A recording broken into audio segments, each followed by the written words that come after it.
workouts.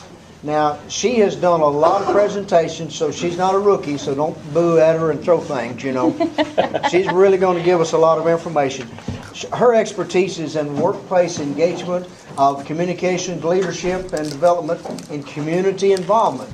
And we need all of those things, so we want to listen to her. She brings a unique perspective in how we can do some of these things, and communications is always a key to any project and anything we do, and I'm expecting great words from her, so make her welcome. Thank you. Yay!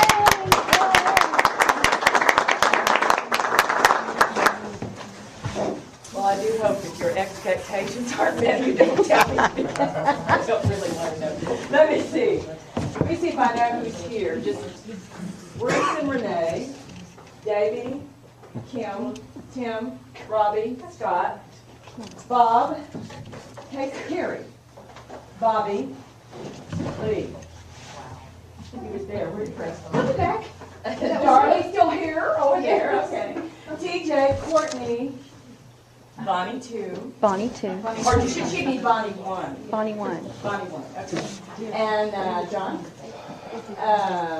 You were Sheila. Aaron. Did I meet you? Okay. Amanda, you're late, right? Okay.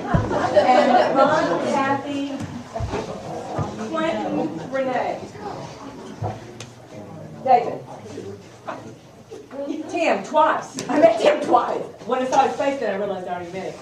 Tracy, David, Janice. What's my birthday? Stacy. Yeah. David, Bonnie. Did I miss anybody? Did I miss a case? Don. Okay. And it's You know what I want to demonstrate? There's one. What I want to demonstrate with this. Everything we do is about a relationship. What just happened in this room because I knew your name? Better or worse? Yeah.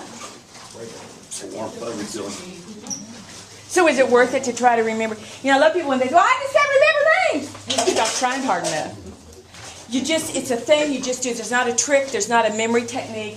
I mean, I've heard, where you make it a room and somebody's the door and something. I just have started every seminar for, since the late 80s. With a saying that I like to use to kind of bring our hearts in the room together.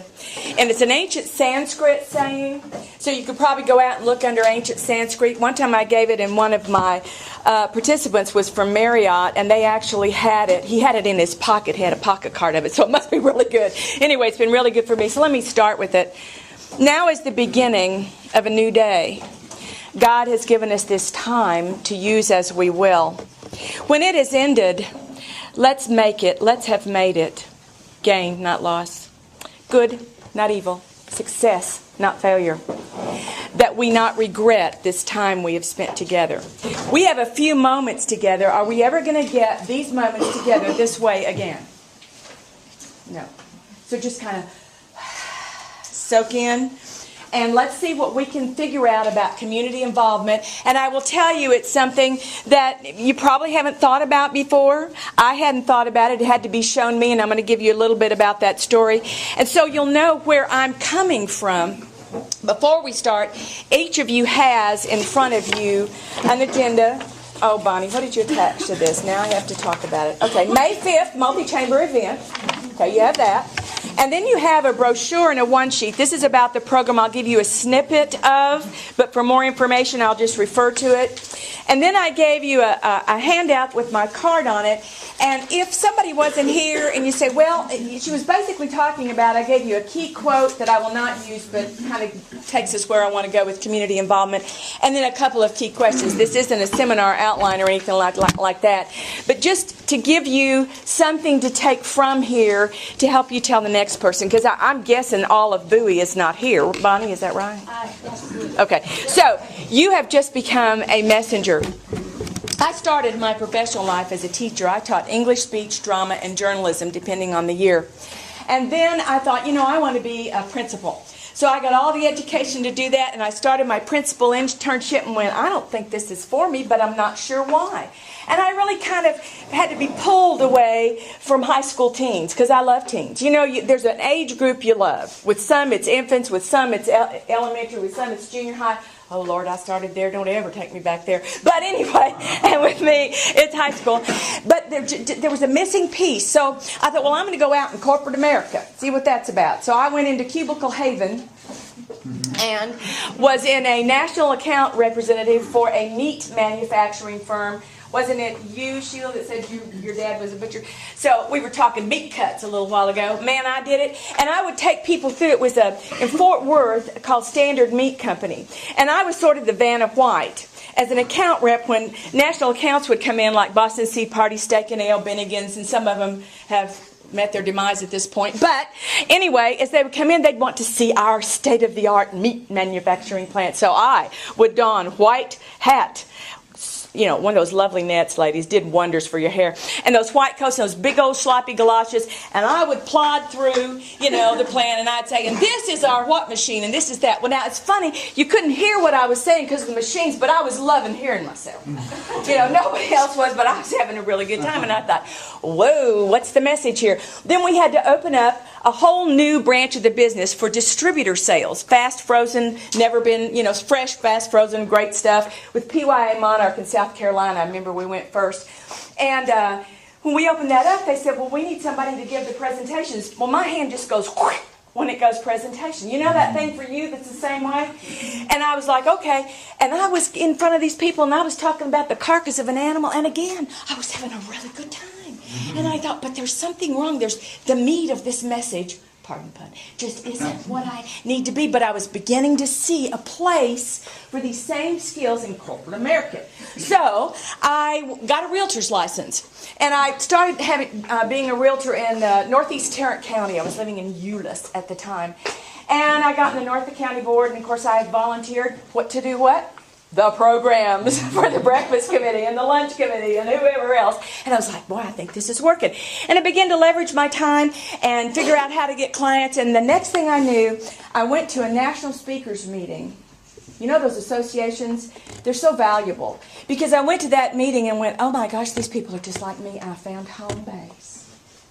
The next thing I know, I was with a seminar company that took me all over the world. I've been to 15 different countries and given about 2,006 sessions and hundreds of thousands of people and companies and all kinds of cultures. And I have this to tell you.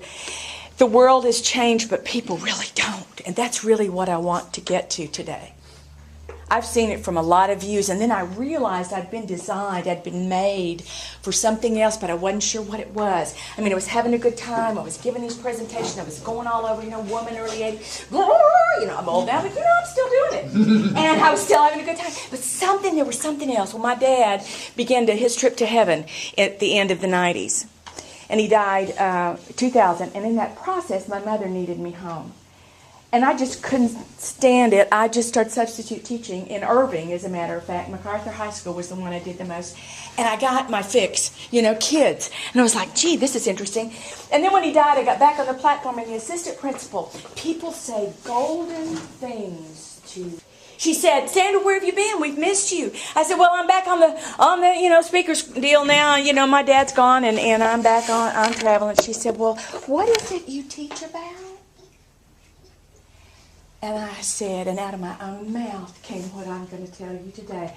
I said, you know what? I teach corporate people about relationship skills. We should have taught them in high school.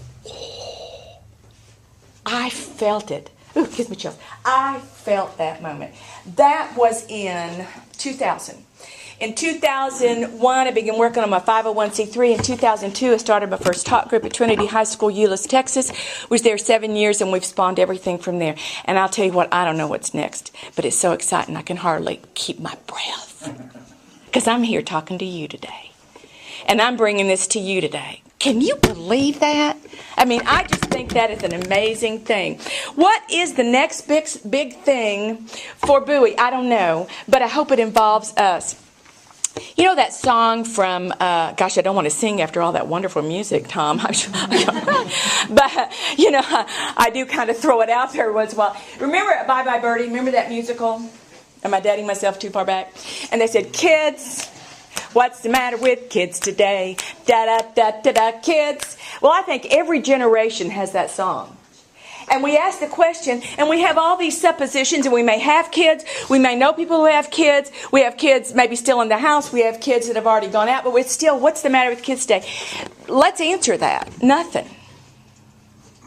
We just have to get our perspectives aligned. Educators know where kids are from a discipline standpoint. Teachers know where kids are from a test score standpoint. Parents know from a parent standpoint, but you know who doesn't really know? The community. We just guess, we watch the headlines, and that isn't very impressive. So we kind of just start thinking, well, there's nothing we can do about it. Well, I'm going to ask you a question. Is it important that we know what's going on with teens today in the business community? Is it important? Yes. Why? They're your next employees. They're your next employees. They may be the one that's going to date your son or daughter. They might be a family member. One of these days, you know. Okay, I know some of you are fainting at that, so we'll move on. Teens are the people that you're going to be working with, multi-generational workplace. You may be they may be your boss at some point in time. I was just reading an article about that. Anyway, I won't get off on that. Let's see, where are they? What's the current, our overall benchmark, what's the current graduation rate? What do you think it is? Overall, United States overall. What do you think it is? 65%. Very close. Oh, you're just too smart. It's because you can hit notes a cappella. 68.8%. All right, you know what it was in 1870? You're going, where's she going with this? Do you know what it was in 1870? 2%. Was 1870 a different time than today? Mm-hmm. Okay, I don't think going back to 2% is going to do us too much good, is it? Now you're saying, why? Well, you know what the graduation rate was in 1977? Now, we said 68.8% today. What was it, do you think, exactly in the year 1969? What do you think the graduation rate was in 1969? 75%. Okay, just leave. You just no, that's really close. It was 77.1. Now, do you see what's happened? 2%. 77.1, and now we're 68.8. This is where you come in. Does it matter if these kids graduate to the business community? Does it matter? Oh, yeah. Here's a quote. I love this. Bob Wise, former governor of West Virginia. He said, graduation rates are not only an indicator of a school's success, but they are also a critical predictor of a community's economic health. Now get this figure. Nearly 1.3 million students. 1.3 million students. That means what that number stood for when we said 68.8. 1.3 million students did not graduate from high school in 2010. What did that cost us? Are you ready? Of course, I don't know. We throw around so many huge figures now. I don't know if this has much impact, but, you know, $337 billion in lost lifetime savings. This is America. Is America going to stay America with those kinds of numbers? Is American exceptionalism going to go forward? Probably not. Dropping out, why? Give me a word. Why do you think kids are dropping out? Why? Give me one word that says why. Begins with an E. I was going to say parents. I was coming to you. I figured you would know. Okay, if you're not going to know, then somebody else is going to have you bring. E-N. Encouragement. Encouragement. Engagement. Why they aren't graduating. Yeah. Why they, but entitlement works in there. I don't need to because I can get it anyway. Yeah, so I'm going to say, Stacey, that was, yeah, I'm right with you. But engagement is the key. That's the core.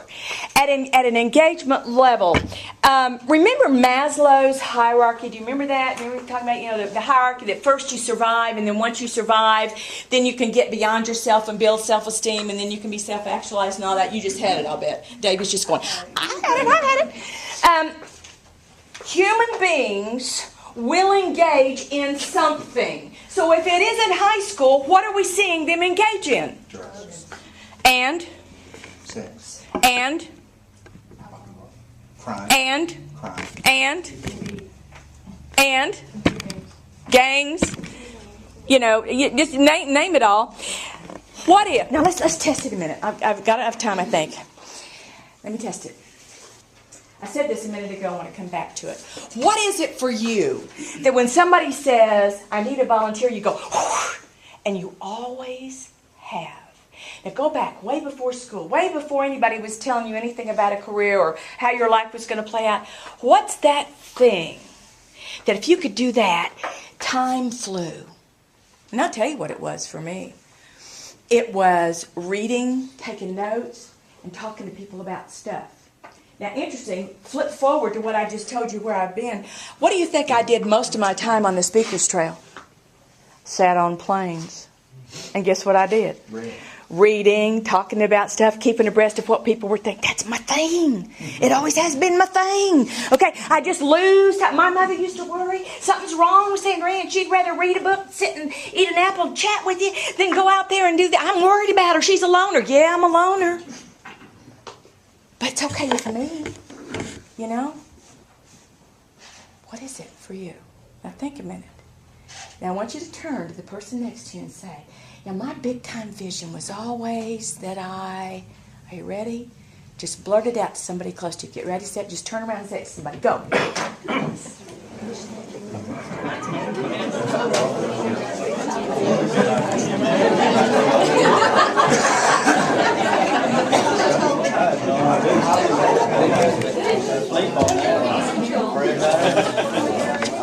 Stop.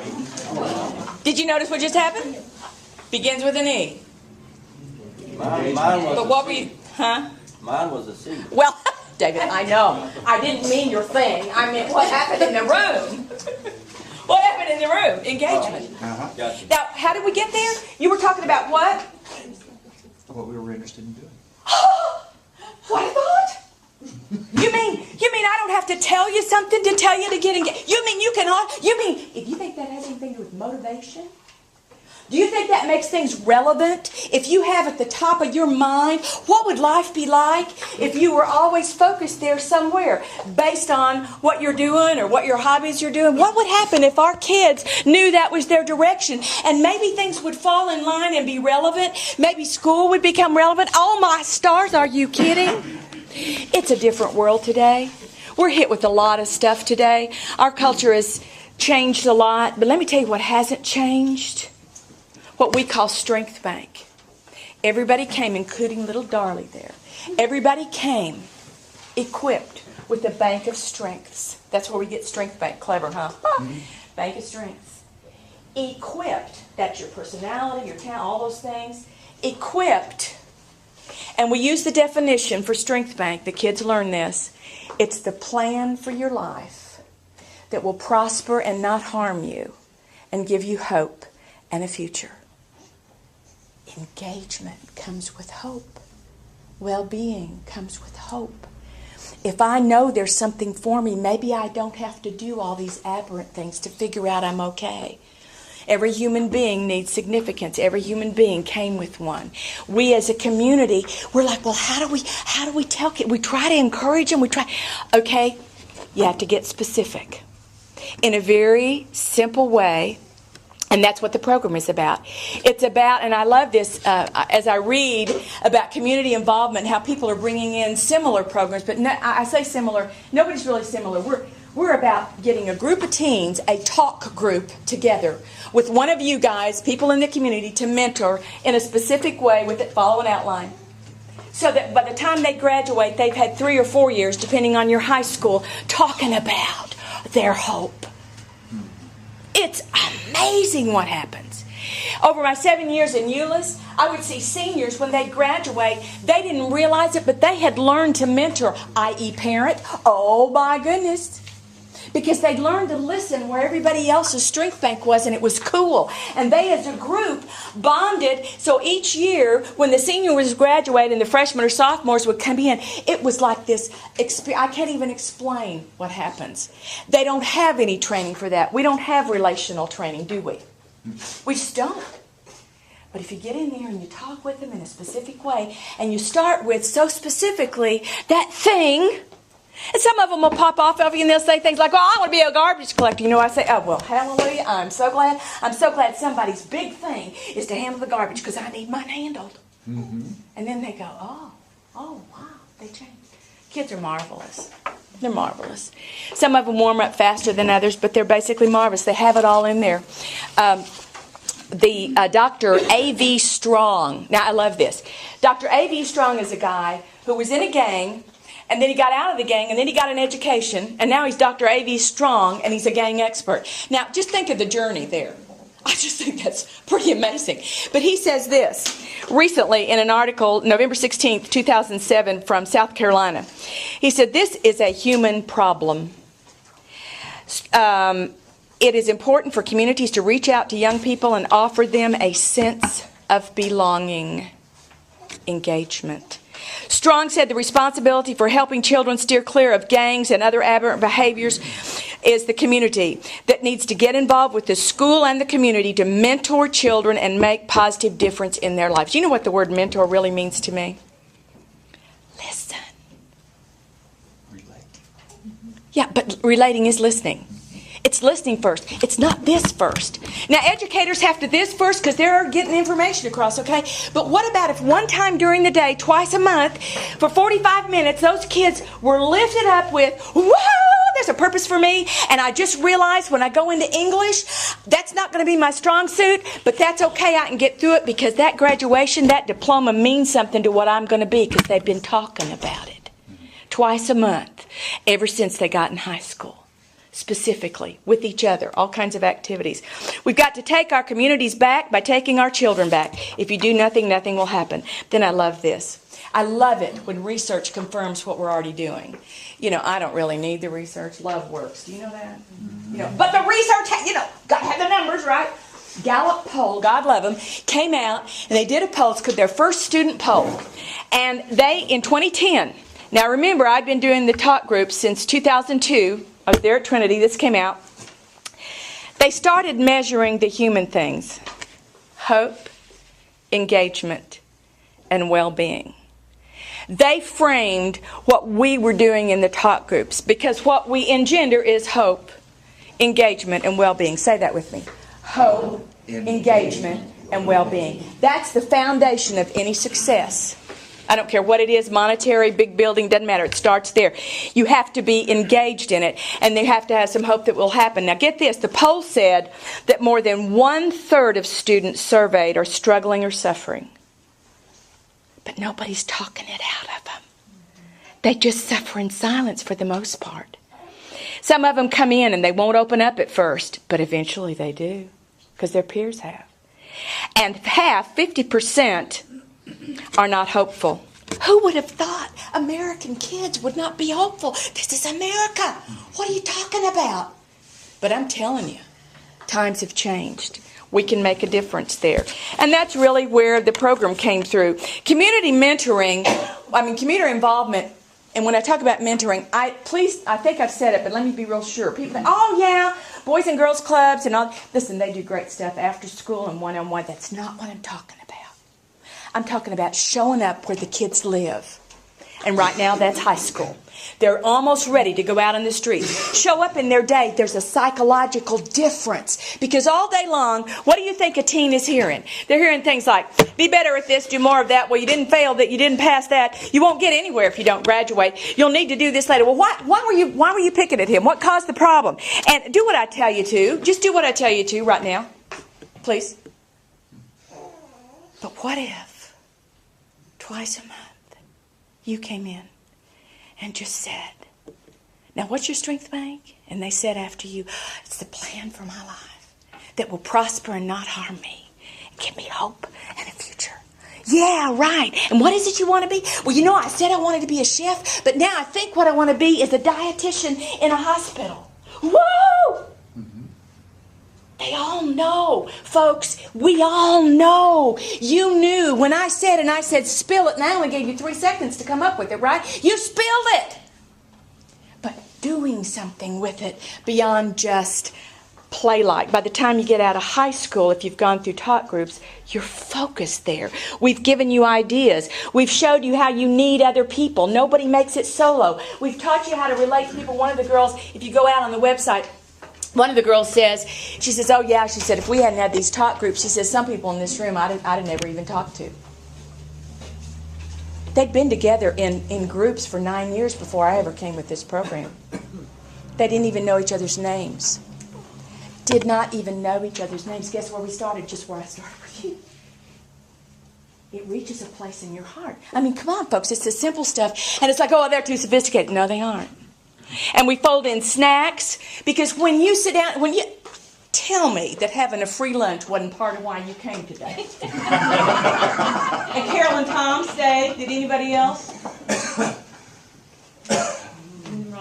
Ron? Where? Oh, okay. Food. When we sit down and sup together, we can talk. Important events. Who would you not go to lunch with? Well, that's the problem. That's what I'm saying.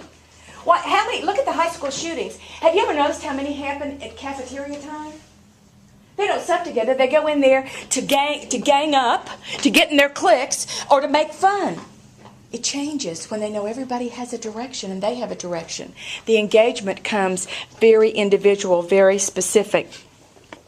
When you first give them the definition, they go different places, but what you begin to see is, and I'll eventually ask them, I'll say, well, let's talk about that definition a little bit. What does prospering mean? Do you know they don't say money? I just found that endearing. They say, well, it's just your spiritualness. High school kids are great. And I'm not talking about, I've been in charter schools, second chance kids. They get it. I think they get it at even a higher level than a regular public school. We cannot lose our public schools. And the solution to our public schools isn't, well, let's start a private school. That's not the solution. Now we're dividing people up. It works because you're the greatest people in the world. You're the community that can do it. You're the one. Now, if you're saying, well, I don't know that I could mentor. Fine. Everybody's cup of tea isn't high school kids. But first, before we can even get to that, we need the money to do it. You're saying, well, education has those title funds. No, they actually don't anymore. But I don't see that as a problem. Here's the way I look at this. This is a local issue. And Kim and I, where are you, Kim? We were talking about that. We were talking about that earlier, weren't we? When it's a local issue, then let's keep it local. Because when you get a handout from the feds, what goes with it? Come on, be honest. Strings. Oh, man. And you have to do it this way and that way. Where do you think all these strictures come from of what educators can't do? Say, well, education should just do it better. They are doing the best they can with constraints you can't even believe. Amen. We gotta step in. So first we need the funding to do it, and then we need a recruiting campaign. And I think Bonnie is going to be our head voice. I mean, it just seems logical. There are people out there who want to do something to the schools, and some of them are sitting right in this room. And they're saying, but I didn't know what to do. I am telling you, it can be done. And we train you to do it. And you reap what you sow.